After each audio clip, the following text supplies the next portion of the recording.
Charlotte, North Carolina, beautiful summer afternoon here. ACC football kickoff. We're thinking about fall, though. That's just around the corner. And the ACC Network bringing you football games wall to wall every week. One of those teams we're going to showcase a lot is NC State because they're heading in the right direction, something that's been happening here over the last couple of years. And Dave Doran, already in his 7th season up there in Raleigh, building something that is going to be successful year in and year out. And he joins us right now on the set. One of the things we talk about is the amount of players you send to the league every year. I think that surprises a lot of people. There are a lot of players in the NFL that are coming from NC State, and it's not just sort of a one-and-done kind of a thing or a couple of years. It's consistently now in your 7 years there in Raleigh. Yeah, I think our staff does a great job developing these guys, and our process of evaluating players goes way beyond how good a football player they are. We want to find guys that love to train, that just guys that grind. Is that hard to do, finding kids that love to work that hard? You got to dig. You don't just go to practice. You go to the weight room. You go to the track practice or the basketball gym or the wrestling. You go watch them. You go see how they work. Because for us, we're going to get a guy at times that may not be as highly touted. Not that we don't get 4-star players, we do. We get a lot of 3-star guys and 2-star guys that turn into 4- and 5-star players, and that comes down to finding the right type of guy that has that, same type of makeup that we look for. With that being said, in player development, how much of a luxury then is redshirting? When you do have that guy, maybe he's not ready to play right away, but you don't need him to. He gets into your program, he gets entrenched, and now all of a sudden he's got that little R next to the junior or senior, and he's become a great player for you over the course of 4 to 5 years. But you can't replace experience, and I think those guys having an opportunity to learn and grow when they're 18, if that's when you redshirt them, and watch a guy that's 22 or 23 do it the right way, that's an invaluable year for them.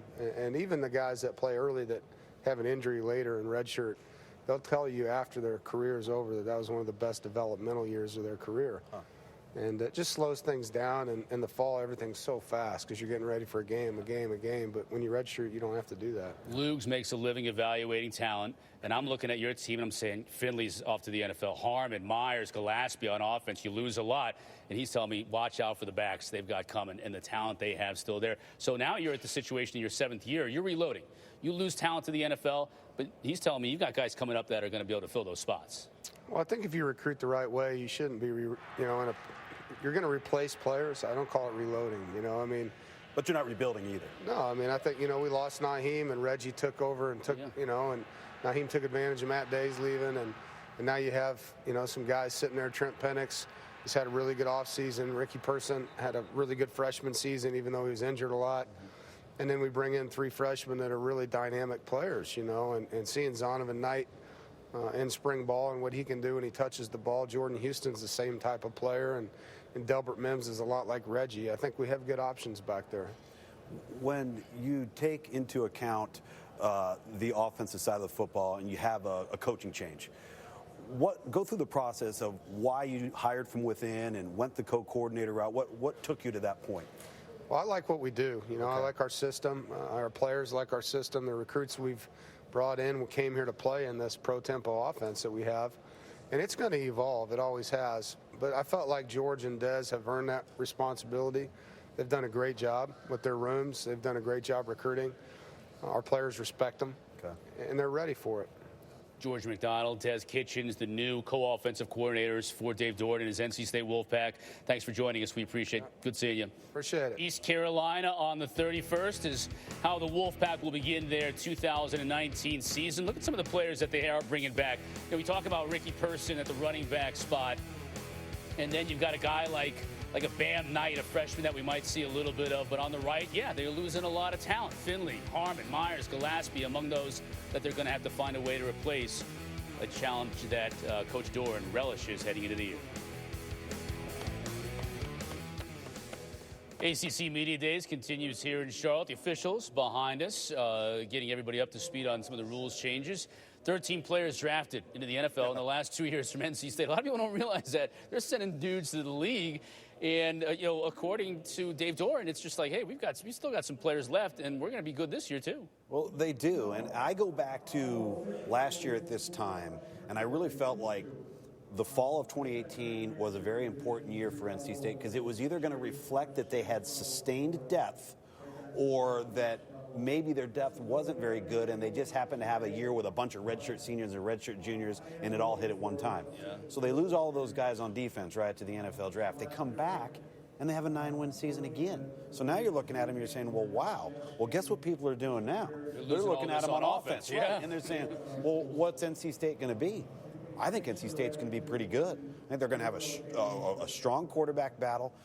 They're going to be able to run the ball, and I believe it's the fastest team, top to bottom, that Dave Doran has had in Raleigh. So if their team speed's increased, I think defensively you'll see them kind of get back to looking like that team they were 2 years ago with a year under their belt. But this is going to be a team with as wide open as everything is in the Atlantic, and we're all assuming that there's Clemson and everybody else, right? If you got Boston College sitting there, you've got Florida State sitting there, I look at NC State and I look at their schedule and I'm saying they might be the team that's creeping up on the heels of Clemson. Last few years, Gleason, Finley, you think about quarterbacks that have been there at Raleigh. Who's going to be quarterback in this year? That's the big question. Yeah, you got Pearson, you've got talent. Right. You lose a lot of talent at the wideout spot, but they feel pretty good with their wideouts. But who's going to be throwing on the ball? I think Matt McKay will be. I think Devin Leary is still young. Still developing, still learning. I know coming off of the spring, they felt like, we really want to focus on who minimizes errors. Because you don't have to be perfect. You don't have to wear an S on your chest. But what you do have to do is move the team forward and avoid negative plays. Well, how do you do that? You do that by managing your emotions as a young player, as an inexperienced player, and studying the game so that you put yourself in a position where you make the good decisions because the coaches have to trust you. That was the one thing you could do with Ryan Finley. You could trust that Ryan Finley was not going to put you into a hole. And that's what whoever the starter for NC State is going to have to do.